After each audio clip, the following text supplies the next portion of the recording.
Bonjour et bienvenue sur la chaîne YouTube des éditions Akata pour une nouvelle vidéo en coulisses et je vais vous présenter aujourd'hui les 4 nouveautés du 25 juin. Alors on commence en toute logique avec les nouveautés dans le sens nouvelle série et on commence avec le tout nouveau manga de Gengoro Tagame, donc l'auteur du mari de mon frère.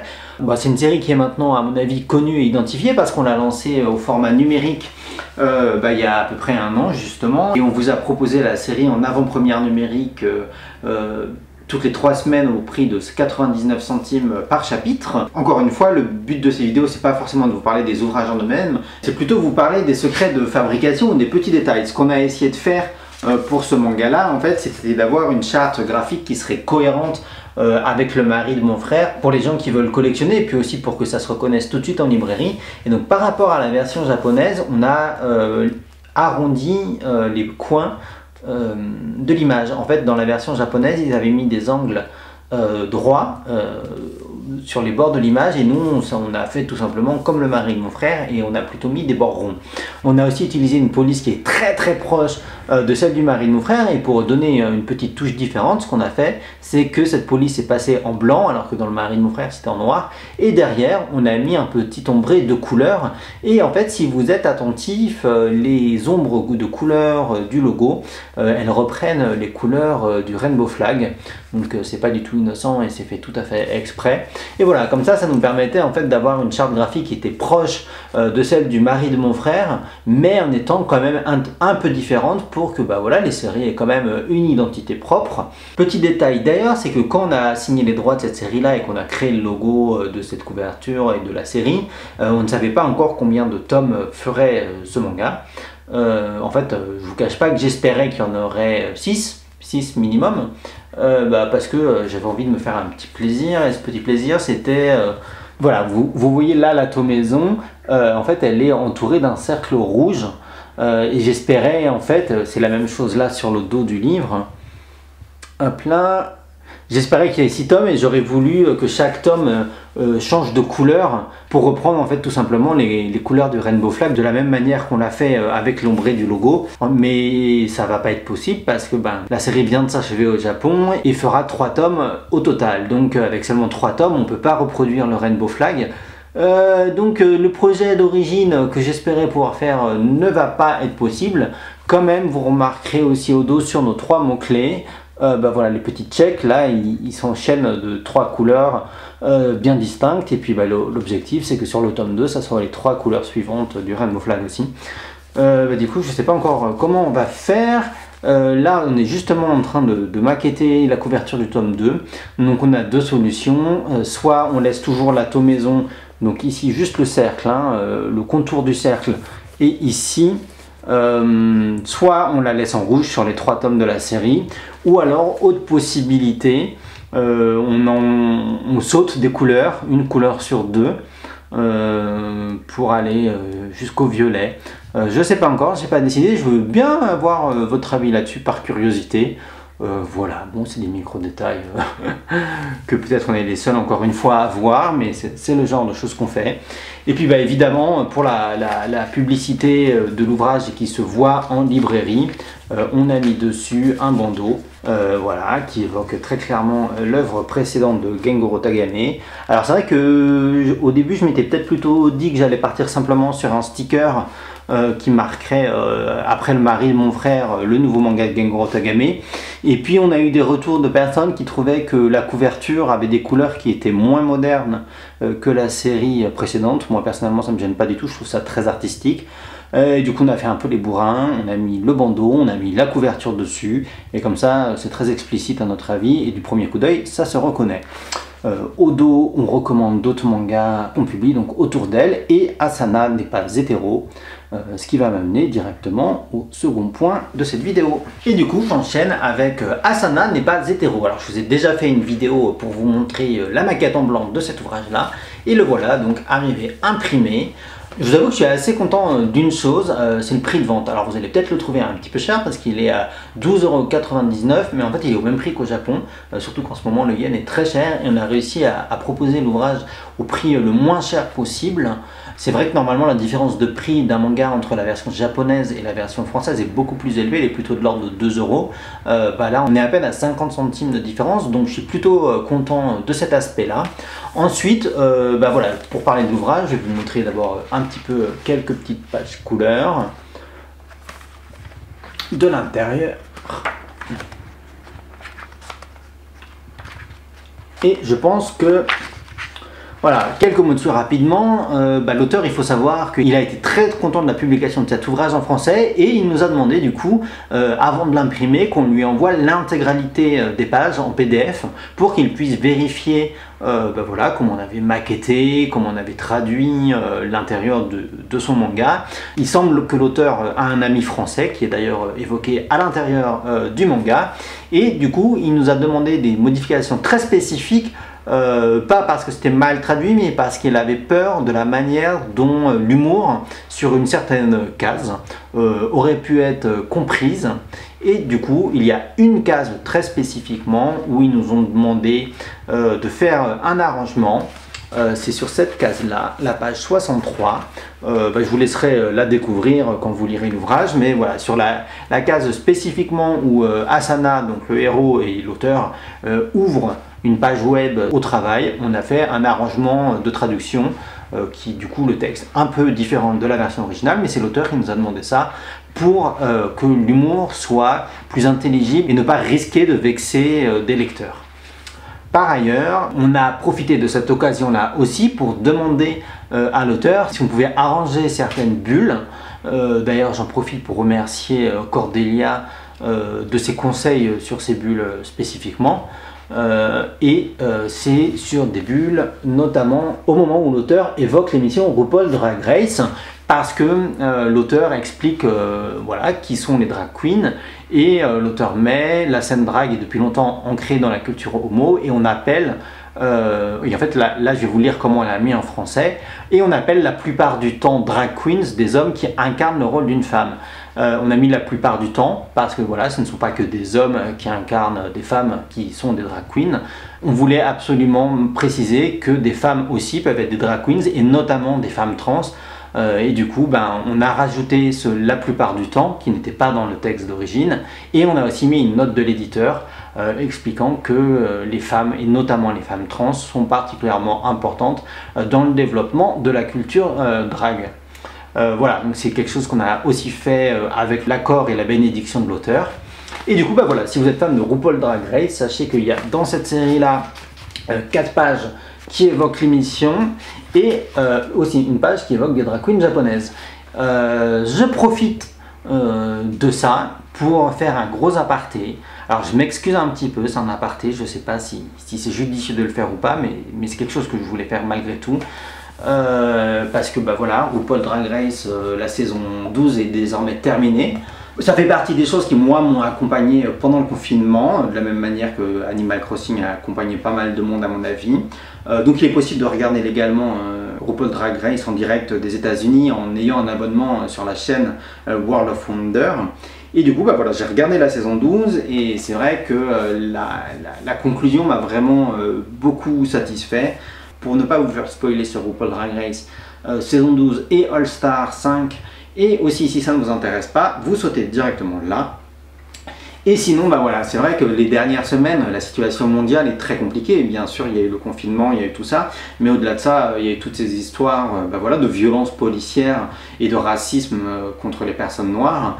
Et en tant qu'éditeur, on essaye, nous, d'avoir un éditorial engagé, mais c'est toujours difficile de savoir jusqu'à quel point on peut partager des infos, à quel point on peut poster sur certains sujets de société. Parce qu'il y a toujours le risque de réappropriation, on est une entreprise malgré tout. Et j'étais là, je vous avoue que j'étais vraiment paralysé, je ne savais pas quoi faire. Et je me suis dit, mais en fait, dans cet ouvrage-là, Asana n'est pas hétéro, j'ai une opportunité pour m'exprimer sur le sujet, parce que ça parle de RuPaul Drag Race à un moment, et que la conclusion de la saison de RuPaul Drag Race saison 12, elle est parfaite. En fait, voilà, dans les finalistes, je pense que depuis le début de la saison, Gigi Goode était sans aucun doute voilà, dans le peloton de tête pour remporter la couronne. Mais Voilà, je pense que cette année, si Gigi Goode avait remporté la compétition, ça aurait été ultra problématique. En face, il y avait Jada, bah voilà, qui est une drag queen noire et qui en plus dans toutes les missions a été ultra respectueuse des autres candidates, a été pour moi particulièrement humaine et pertinente, et ça faisait vraiment du bien d'avoir quelqu'un, bah, j'ai envie de dire bienveillant ou peut-être juste respectueux, qui était peut-être moins bitchy que ce qu'on a pu voir parfois, et franchement ça m'a fait beaucoup de bien. Et voilà, quand j'ai vu que c'est Jada qui a gagné, j'étais vraiment satisfait. Voilà, parce que ça aurait été un contresens autrement. Voilà, donc c'est ma manière aussi de dire, bah voilà, bien sûr que par rapport à tout ce qui se passe en ce moment, j'estime, mais c'est ma voix à moi. Je ne peux pas dire que c'est forcément la voix de l'entreprise et de tout le monde. Après, je pense que si, mais en tout cas, c'est ma voix individuelle. Black Lives Matter. Et je profite de cette tribune et de cette occasion bah, pour le dire. Tant pis si ça fâche certaines personnes. Je sais que c'est toujours compliqué de le dire quand on est une entreprise et une marque. Et aussi parce que des fois, ça peut être inapproprié. Dans l'essence même du capitalisme, il y a des choses qui sont probablement assez incompatibles avec ça. En tout cas, voilà, je profite de cette occasion. Donc merci aussi à Sana mais pas hétéro de me donner cette occasion-là. Et puis ben voilà, c'est maintenant en tant que personne issue de l'immigration asiatique, j'ai vraiment très envie de voir ben voilà, une drag queen asiatique gagner RuPaul Drag Race, que ce soit une saison All-Star ou une saison normale, parce que mine de rien ça fait longtemps. Et là je suis très attristé par le deuxième épisode de la saison 5 de All-Star. Mais bon, à suivre. En tout cas, ça fait deux saisons que je suis très content des gagnantes de l'émission. Et j'arrête là ce petit hors-cadre. Et pour revenir sur Asana d'une manière plus générale, je pense qu'il faut vraiment prendre l'ouvrage pour ce qu'il est, c'est-à-dire le quotidien d'un jeune gay au Japon, et avec tout ce que ça peut avoir parfois de trivial, d'ordinaire, de non dramatique. Peut-être que certaines personnes vont trouver ça un peu soporifique, mais je pense que c'est des personnes qui ne comprennent pas l'importance de pouvoir se reconnaître dans certains personnages, parfois dans des choses très ordinaires du quotidien. Et voilà, je pense que c'est un ouvrage qui est vraiment positif, qui fait du bien dans cette période-là, et ben, j'espère qu'il vous fera plaisir et qu'il vous fera du bien. On enchaîne donc avec My Fair Honey Boy tome 5, on est donc à la moitié de la série puisqu'elle totalise 10 tomes. Bon, sur ce tome-là, en secret de fabrication, j'ai peut-être pas grand-chose à vous dire, à part que c'est vrai qu'à chaque fois qu'on doit faire des validations de couverture sur ce titre-là, c'est toujours très compliqué parce que l'éditeur japonais est très vigilant. Vous voyez, sur tous les petits points qu'il y a en couverture, les petits points, en fait, ils nous font des fois bouger les petits points pour qu'on soit exactement positionné à la même taille que la version japonaise. On reçoit des fichiers Illustrator, InDesign et Photoshop mélangés, et des fois si on bouge d'un pouillème de millimètre le petit poids, ils nous demandent de le remettre là où il était à l'origine. C'est parce qu'ils sont tatillons comme ça vis-à-vis d'eux-mêmes, donc ils le sont aussi vis-à-vis de nous. Juste pour information, dans cette série, dans ce tome-là, il y a l'apparition d'un de mes personnages préférés de la série, qui est une jeune fille lycéenne qui s'appelle Nadeshiko, et je vous la montre là. Voilà, elle est ici. Et quand même, je voulais vous signaler, à la fin, il y a une histoire courte, donc My Fair Honey Boy s'arrête avant la fin du tome. Je sais que parfois, ça frustre les gens qui veulent suivre l'histoire principale. Personnellement, dans le cadre spécifique du shoujo manga, c'est quelque chose qui, moi, me fait plaisir, parce que Android Box, cette histoire courte donc de Junko Ike, c'est un shoujo manga plutôt, on va dire, de SF. Et comme je revendique souvent que le shoujo manga ce n'est pas que de la romance de lycéenne, je suis content de pouvoir vous proposer dans le tome 5 de ce manga une histoire courte de science-fiction. Et puis en plus c'est vrai que des fois quand on lit des gens ou des critiques ou des chroniques qui disent ah j'ai été déçu parce qu'il y avait une histoire courte à la fin, ça c'est assez marrant comme point de vue, parce que au Japon je pense qu'ils n'ont pas tout à fait le même rapport à ça. D'abord, il faut savoir que nous, si on fait ça, c'est parce que c'est pareil au Japon. Bien sûr, on pourrait rentrer en négociation avec les éditeurs japonais pour, par exemple, enlever cette histoire courte-là et mettre dedans à la place le début du tome 6.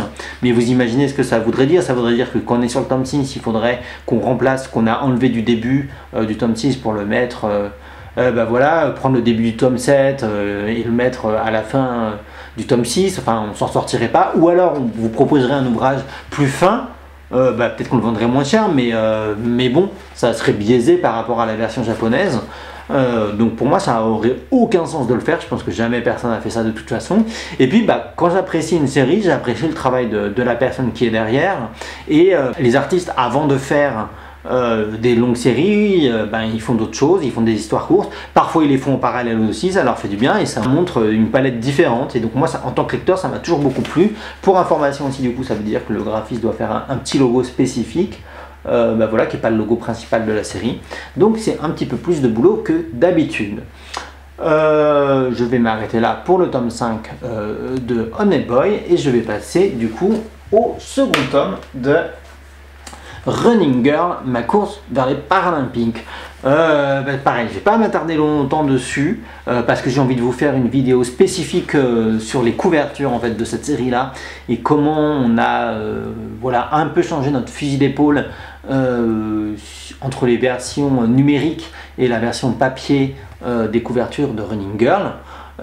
Mais ça je vous ferai une vidéo spécifique dessus, c'est intéressant à mon avis pour vous montrer un petit peu comment voilà, en fonction si on fait du simultrade ou pas, le travail n'est pas tout à fait le même. C'est marrant de recevoir ce tome de maintenant parce qu'on a fini la série en prépublication numérique et mine de rien, c'est une série qui nous a accompagnés pendant un an.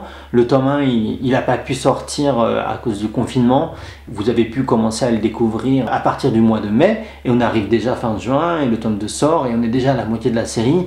Et en fait, pour les gens qui ne lisent pas en numérique et qui vont découvrir cet ouvrage juste en papier, il va y avoir une temporalité très courte en fait sur l'espace de 6 mois, quelque chose comme ça, peut-être même un petit peu moins. Vous allez pouvoir découvrir l'intégralité de ce manga là qui fait que 3 tomes, alors que pour nous c'est un titre qui nous a accompagnés pendant plus d'1 an, parce que même avant d'avoir proposé le premier chapitre au format numérique, c'est une série qu'on avait déjà découvert avant, qu'on avait commencé à lire, il a fallu négocier les contrats. Donc en fait c'est une série pour nous qui a pris beaucoup de place dans nos vies et qui peut-être là va passer rapidement. Voilà, sur le paysage éditorial français. Bon, en tout cas ça se passe bien, donc je suis très content et je vous remercie parce que vous faites un très bel accueil à ce manga là. Ah oui, tiens, si je peux vous parler d'un petit secret de création spécifiquement, vous voyez le logo cette fois-ci il est en bas. Sur le tome 1 j'avais demandé au graphiste, encore une fois Tom, de ne pas mettre le logo en bas parce que je voulais faire un partenariat comme on a réussi à le faire avec la Fédération Française de Handisport. Du coup le logo on l'a mis plus haut et comme je voulais mettre le bandeau au-dessus, si le logo était en bas, ça cachait le logo, ce qui est toujours très problématique. Et là on n'avait pas de bandeau de prévu, donc on a pu se permettre de mettre le logo en bas. Et voilà, c'était un micro détail de fabrication de Running Girl. J'en ai fini avec cette vidéo de présentation des nouveautés du 24 juin. J'espère que ça vous a intéressé, j'espère que ça vous a plu, j'espère que les titres vous intéressent. N'hésitez pas à réagir en commentaire, n'hésitez pas à partager, à aimer notre chaîne. Et puis de toute façon, je vous dis à bientôt pour de prochaines vidéos sur notre chaîne YouTube.